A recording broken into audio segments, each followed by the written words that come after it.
Hi all government job aspirants, welcome to my YouTube channel General Studies for Government Jobs। আজকে আমরা general নলেজের part 10 মানে 10 নম্বর part আজকে আমরা ডিসকাস করব। এর আগে টোটাল আমরা 9টা পার্ট ডিসকাস করে নিয়েছি। যারা আমার চ্যানেলে নতুন তারা অবশ্যই আগে 1 to 9 পার্ট সব দেখে নেবে এবং আমার চ্যানেলে যারা নতুন অবশ্যই সাবস্ক্রাইব করে নেবে। চলো আজকের পার্ট 10 আমরা স্টার্ট করছি।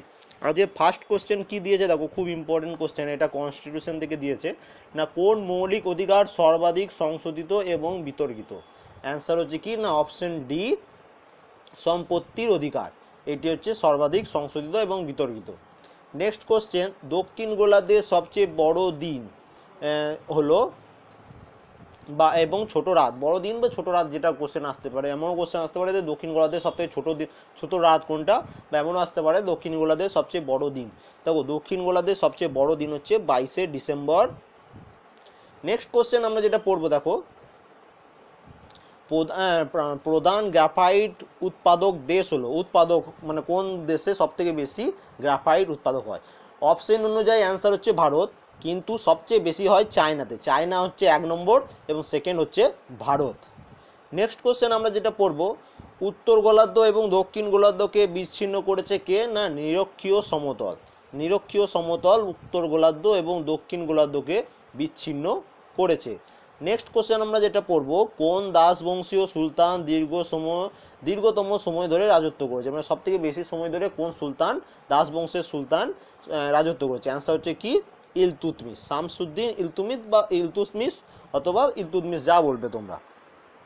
নেক্সট কোশ্চেন কি বলেছে দেখো, কে সত্য বিলোপ নীতি প্রচলন করেন? খুব ইম্পর্টেন্ট কোশ্চেন হিস্ট্রির। সত্য বিলোপ নীতি প্রচলন করেছিলেন লর্ড ডালহৌসি, এবং তিনি ডক্ট্রিন অফ ল্যাপসেও প্রচলিত করেছেন। এবং তার সাথে তোমাদের এটা কমেন্ট করে জানাতে হবে সতীদাহ প্রথা কে রদ করেছিলেন, এটা তোমাদের কমেন্ট করে জানাতে হবে। নেক্সট কোশ্চেন, রাষ্ট্রপতি পদে নির্বাচনে প্রার্থী ন্যূনতম বয়স কত? মানে রাষ্ট্রপতি হতে গেলে কত বছর বয়স হতে হবে তোমাকে? দেখো রাষ্ট্রপতি এবং উপরাষ্ট্রপতি দুটোই হতে গেলে ন্যূনতম বয়স 35 বছর হতে হবে। 35 বছরের কম হলে তুমি রাষ্ট্রপতি পদের জন্য যোগ্য না। এবং প্রধানমন্ত্রীর জন্য 25 বছর বয়স, মানে মিনিমাম বয়স হচ্ছে 25 বছর।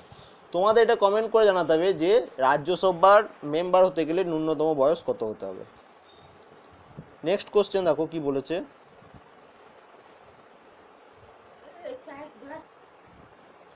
নেক্সট কোশ্চেন কি বলেছে দেখো, রাজ্যসভার সর্বাধিক সদস্য সংখ্যা কত? রাজ্যসভার সর্বাধিক সদস্য সংখ্যা হচ্ছে 250। খুব ইম্পর্টেন্ট কোশ্চেন এটা, এটার অ্যান্সারটা একদম মুখস্থ করে নেবে, খুব ইম্পর্টেন্ট কোশ্চেন এটা। নেক্সট কোশ্চেন, ভাগড়ানাঙ্গাল প্রকল্প কোন নদীর উপর নির্মিত হয়েছে? মোস্ট ইম্পর্টেন্ট কোশ্চেন, ভাগড়ানাঙ্গাল প্রকল্প শতদ্রু নদীর উপর নির্মিত হয়েছে। নেক্সট কোশ্চেন, লোকমান্য কার উপাধি? লোকমান্য উপাধি হচ্ছে বালগঙ্গাধর তিলক। খুব ইম্পর্টেন্ট কোশ্চেন কিন্তু এটা হিস্ট্রি থেকে। নেক্সট কোশ্চেন আমরা যেটা পড়ব, রাজশেখর বসুর ছদ্মনাম কি? খুব ইম্পর্টেন্ট কোশ্চেন, রাজশেখর বসুর ছদ্মনাম হচ্ছে পরশুরাম। নেক্সট কোশ্চেন আমরা যেটা পড়ব, 2012 সালে অলিম্পিক গেমস অনুষ্ঠিত হয়েছে কোথায়? 2012 সালে অলিম্পিক গেমস অনুষ্ঠিত হয়েছে লন্ডনে। নেক্সট কোশ্চেন আমরা যেটা পড়ব, নবান্ন কোন নাট্যকারের লেখা? খুব ইম্পর্টেন্ট কোশ্চেন, নবান্ন কোন নাট্যকারের লেখা? অ্যান্সার হচ্ছে বিজন ভট্টাচার্যের লেখা। নেক্সট যেটা মোস্ট ইম্পর্টেন্ট, যোগ জলপ্রপাত কোন নদীতে গড়ে উঠেছে? খুব ইম্পর্টেন্ট কোশ্চেন কিন্তু এটা। যোগ জলপ্রপাত সরাবতী নদী, সরাবতী, সবরমতী না কিন্তু সরাবতী নদীর উপর গড়ে উঠেছে। নেক্সট কোশ্চেন, ভারতের স্বাভাবিক উদ্ভিদের বিভিন্নতার কারণ কি? কারণ বলেছে যে ভারতে বিভিন্ন জায়গায় বিভিন্ন ধরনের উদ্ভিদ দেখা যায়, কেন, কি কোন কারণের জন্য? কারণ হচ্ছে কি দেখো, না বৃষ্টিপাতের পরিমাণ বিভিন্নতার জন্য, না মৃত্তিকার তফাতের জন্য, না বার্ষিক গড় তাপমাত্রার জন্য, না উচ্চতার জন্য। এবার নিচে দেখো অপশানগুলো দেওয়া আছে কি কি, না অ্যান্সার হবে অপশান ডি, ACD। মানে বিভিন্ন জায়গায় বিভিন্ন ধরনের উদ্ভিদ হয় কারণ বৃষ্টিপাতের পরিমাণ বিভিন্ন বলে। সেকেন্ড অপশান সি হচ্ছে মানে বার্ষিক গড় তাপমাত্রা, বিভিন্ন জায়গায় বিভিন্ন ধরনের তাপমাত্রা হয় সেই জন্য। এবং ডি হচ্ছে উচ্চতার জন্য। নেক্সট কোশ্চেন আমরা যেটা পড়বো, বাবর কোথায় মারা গিয়েছিলেন? Most important question. দেখো বাবর মারা গেছিলেন আগ্রাতে, আগ্রা হচ্ছে অ্যান্সার, কিন্তু বাবরকে সমাধিস্থ করা হয়েছিল কাবুলে। খুব ইম্পর্টেন্ট কোশ্চেন। তাহলে এইখান থেকে এই দুটি কোশ্চেন বারবার আসে যে বাবরকে কোথায় সমাধিস্থ করা হয়েছিল, বাবরের সমাধি কোথায় আছে। সমাধি মনে হচ্ছে টম, ঠিক আছে। বাবরের সমাধি কোথায় আছে না কাবুলে, এবং বাবর মারা গেছিল কিন্তু আগ্রাতে। নেক্সট কোশ্চেন আমরা যেটা পড়বো, কোচবিহার ট্রফি কোন খেলার সাথে যুক্ত। খুব ইম্পর্টেন্ট কোশ্চেন, কোচবিহার ট্রফি ক্রিকেটের সাথে যুক্ত। নেক্সট কোশ্চেন আমরা যেটা পড়বো, দ্রোণাচার্য পুরস্কার কোন বিষয়ের পারদর্শিতার জন্য দেওয়া হয়। খুব ইম্পর্টেন্ট কোশ্চেন। দ্রোণাচার্য পুরস্কার ক্রীড়া প্রশিক্ষণের ওপর, মানে স্পোর্টসের ওপর বা ক্রীড়া প্রশিক্ষণের ওপর পারদর্শিতার জন্য দেওয়া হয়। নেক্সট কোশ্চেন আমরা যেটা পড়বো, দেখো নেক্সট কোশ্চেন আমরা যেটা পড়বো কি বলেছে না, নিম্নোক্তদের মধ্যে কে তবলা বাদক নন। দেখো এই ধরনের কোশ্চেন একটা আসে যে এইগুলোর মধ্যে কে নয়, এই ধরনের কোশ্চেন আসে।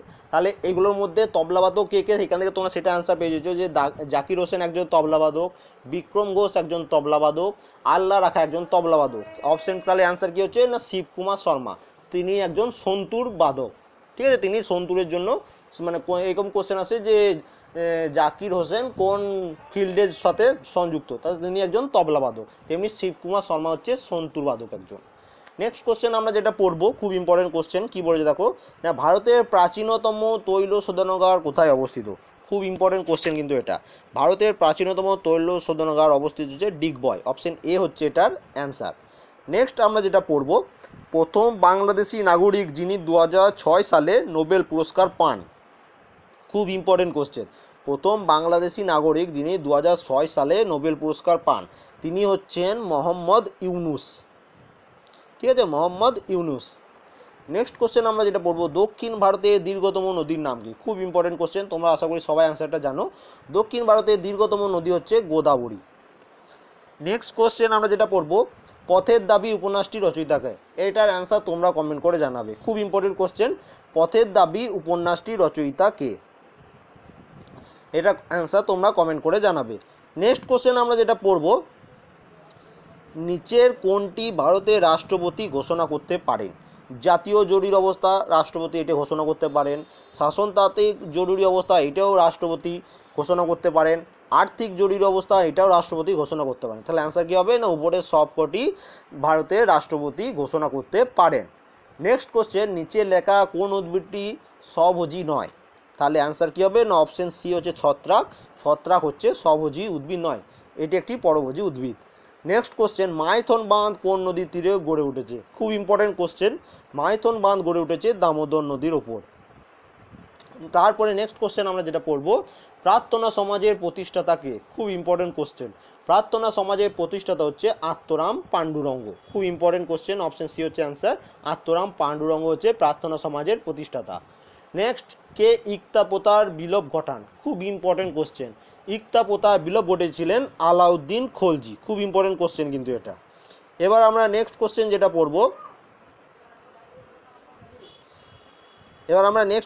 পড়ছি সেটা হচ্ছে খুব ইম্পর্টেন্ট কোশ্চেন, রাজ্যসভার একজন সদস্য কত বছরের জন্য নির্বাচিত হয়। খুব ইম্পর্টেন্ট কোশ্চেন, রাজ্যসভার একজন সদস্য 6 বছরের জন্য নির্বাচিত হয়। এই কোশ্চেনটার অ্যান্সার কী বলেছে দেখো না, রাজ্যসভার একজন সদস্য 6 বছরের জন্য নির্বাচিত হয়। খুব ইম্পর্টেন্ট কোশ্চেন, তোমাদের এটা কমেন্ট করে জানাতে হবে যে লোকসভার একজন সদস্য কত বছরের জন্য নির্বাচিত হয়।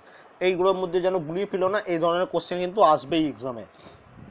নেক্সট কোশ্চেন, সারে জাহাঁ সে আচ্ছা গানটি কে রচনা করেছেন। খুব ইম্পর্টেন্ট কোশ্চেন, সারে জাহাঁ সে আচ্ছা গানটি রচনা করেছিলেন Iqbal. Next question, Mount Everest জয়ী প্রথম ভারতীয় মহিলা কে। না, মাউন্ট এভারেস্ট জয়ী প্রথম ভারতীয় মহিলা হলেন বচেন্দ্রী পাল, অপশন বি হচ্ছে answer. Next question, Tathagata Roy কোন রাজ্যে রাজ্যপাল হিসাবে সম্প্রতি নিযুক্ত হয়েছেন। খুব ইম্পর্টেন্ট কোশ্চেন, এটা সামনে যেটা মিসলেনিয়াস এক্সাম দিয়েছিল প্রিলিমসে, সেখানেও কিন্তু এই কোশ্চেনটা এসেছিল। অ্যান্সার কি না, ত্রিপুরা। নেক্সট কোশ্চেন আমরা যেটা পড়বো, 2016 সালে বই মেলার থিম কোন দেশটি ছিল। না, 2016 সালে বই মেলার থিম ছিল বলিভিয়া, অপশন বি হচ্ছে এটার অ্যান্সার। এবার দেখো নেক্সট স্লাইড। নেক্সট কোশ্চেন কি বলেছে দেখো না, সুভাষচন্দ্র বসু ফরওয়ার্ড ব্লক প্রতিষ্ঠা করেছিলেন কবে। না, সুভাষচন্দ্র বসু ফরওয়ার্ড ব্লক প্রতিষ্ঠা করেছিলেন 1939 খ্রিস্টাব্দে। নেক্সট কোশ্চেন, পশ্চিমবঙ্গের অর্থ কমিশনের চেয়ারম্যান কে? না, পশ্চিমবঙ্গের অর্থ কমিশনের চেয়ারম্যান হচ্ছে অভিরূপ সরকার। খুব ইম্পর্টেন্ট কোশ্চেন। এবার আমরা যেটা পড়ব, বা তোমার এটা কমেন্ট করে জানাবে যে ইন্ডিয়ার অর্থ কমিশন বা ফিনান্স মিনিস্টার কে? নেক্সট কোশ্চেন আমরা যেটা পড়ব, ভারতীয় সুপ্রিম কোর্টের ভারতীয় সুপ্রিম কোর্টের 44তম প্রধান বিচারপতি হিসাবে সম্প্রতি কে কার্যভার গ্রহণ করেছেন? দেখো, 44তম প্রধান বিচারপতি হচ্ছেন জগদীশ সিং কেওর, ইনি হচ্ছেন 44তম। টি.এস. ঠাকুর হচ্ছে 43তম। কিন্তু এখন রিসেন্টলি যিনি বিচারপতি হিসেবে আছে ভারতের সুপ্রিম কোর্টে, তিনি 45তম। এবং তিনি কে? না, তোমরা এটা কমেন্ট করে জানাবে। লাস্ট মানে ভারতীয় সুপ্রিম কোর্টের এখন কে বিচারপতি হিসেবে আছে? তিনি হচ্ছেন 45তম। এই কোশ্চেনটা কিন্তু most important question current affair হিসাবে। ঠিক আছে, আমি তোমাদের এখানে বলে দিলাম যে 44তম হচ্ছে জগদীশ সিং কেওর, যেটা কোশ্চেন অনুযায়ী। 43তম ছিলেন টি.এস. ঠাকুর, এবং এখন যিনি আছেন তিনি হচ্ছেন 45তম। এবং তার নাম তোমরা কমেন্ট করে জানাবে। আশা করি সবাই জানো অ্যান্সার, তবু কমেন্ট করে জানাবে। নেক্সট কোশ্চেন কী বলেছে দেখো, গোড়া উপন্যাসের লেখককে? খুব ইম্পর্টেন্ট কোশ্চেন। গোড়া উপন্যাসের লেখক হচ্ছেন রবীন্দ্রনাথ ঠাকুর। নেক্সট কোশ্চেন, ভারতের রাজ্যগুলির রাজ্যপাল কে নিয়োগ করেন? খুব ইম্পর্টেন্ট কোশ্চেন। মানে ভারতে যেসব রাজ্যগুলি আছে তার রাজ্যপালকে কেউ নিয়োগ করেন? রাজ্যপালকে নিয়োগ করেন অপশন সি হচ্ছে রাষ্ট্রপতি। নেক্সট কোশ্চেন, ডুরান্ড কাপ কোন খেলার সাথে যুক্ত? খুব ইম্পর্টেন্ট কোশ্চেন। দেখো, ডুরান্ড কাপ হচ্ছে ফুটবলের সাথে যুক্ত। নেক্সট কোশ্চেন, দুধ থেকে দই তৈরি করতে কোন অ্যাসিড জন্ম হয়? খুব ইম্পর্টেন্ট কোশ্চেন। দুধ থেকে দই তৈরি করতে ল্যাকটিক অ্যাসিডের ব্যবহার করা হয় বা জন্ম হয়। নেক্সট কোশ্চেন, দিল্লির কোল সুলতান বাজারের মূল্য নিয়ন্ত্রণের জন্য আইন তৈরি করেছেন? খুব ইম্পর্টেন্ট কোশ্চেন, হিস্ট্রির জন্য মোস্ট ইম্পর্টেন্ট কোশ্চেন। আশা করি সবাই এটার অ্যান্সার জানো, কারণ এটা আমি তোমাদের যখন হিস্ট্রি ডেসক্রিপটিভ পড়েছিলাম তখন এটা অ্যান্সার বলেছিলাম। তোমরা সবাই জানো, তোমরা এটা কমেন্ট করে জানাবে যে এটার অ্যান্সার কী। দিল্লির কোন সুলতান বাজারের মূল্য নিয়ন্ত্রণের জন্য আইন তৈরি করেছিলেন? অপশানগুলো কী আছে? বলবন, মোহাম্মদ তুগলক, আলাউদ্দিন খলজি এবং ফিরোজ শাহ তুগলক।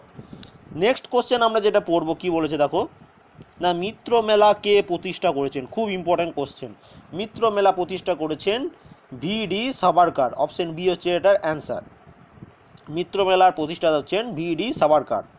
নেক্সট কোশ্চেন, বঙ্গভঙ্গ আদেশ জারি কে করেন? খুব ইম্পর্টেন্ট কোশ্চেন। দেখো, বঙ্গভঙ্গের আদেশ জারি করেছিলেন লর্ড কার্জন। কত তারিখে? না, 19শে জুলাই 1905 খ্রিস্টাব্দে। খুব ইম্পর্টেন্ট এই 19শে জুলাই, এই ডেটটা কিন্তু মনে রাখবে। ডেটগুলোর জন্য খুব ইম্পর্টেন্ট, বিশেষ করে WBCS মেন্সের জন্য। বঙ্গভঙ্গ আদেশ জারি করেছিলেন লর্ড কার্জন 19শে জুলাই 1905 খ্রিস্টাব্দে। এবং বঙ্গভঙ্গ রদ করেছিলেন কে? না, লর্ড হার্ডিঞ্জে 1911 খ্রিস্টাব্দে।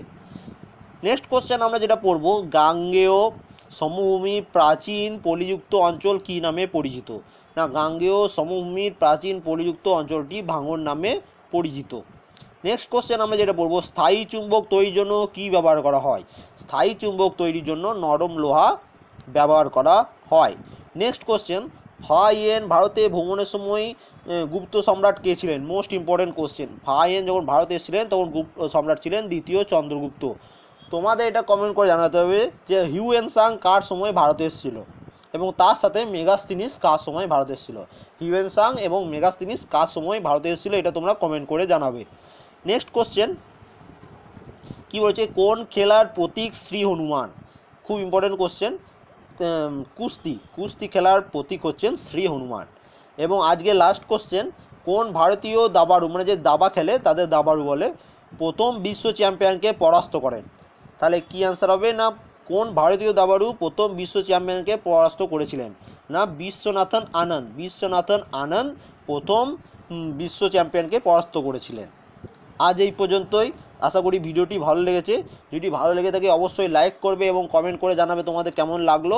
এবং আমি যদি কোনো অ্যান্সারে ভুল বলে থাকি সেটাও তোমরা অবশ্যই কমেন্ট করে জানাবে। ঠিক আছে, তাহলে আমি যখন এই পিডিএফটা যখন আমার টেলিগ্রাম চ্যানেলে পোস্ট করব, সেই ভুলটা ঠিক করে একদম পোস্ট করে দেবো, তাহলে তোমাদের আর কোনো রকম কোনো অসুবিধা হবে না। এবং যাদের এই পিডিএফটা দরকার তারা ভিডিওটি ডেসক্রিপশনে আমার টেলিগ্রাম চ্যানেলে লিঙ্ক আছে, তোমরা প্লে স্টোর থেকে টেলিগ্রাম অ্যাপস ডাউনলোড করবে, ওখানে হোয়াটসঅ্যাপের মতনই লগ ইন করবে, তারপরে এই ভিডিও ডেসক্রিপশনে যে টেলিগ্রাম চ্যানেলের লিঙ্কটি দেওয়া আছে সেখানে ক্লিক করলে ডাইরেক্ট আমার চ্যানেলে চলে যাবে।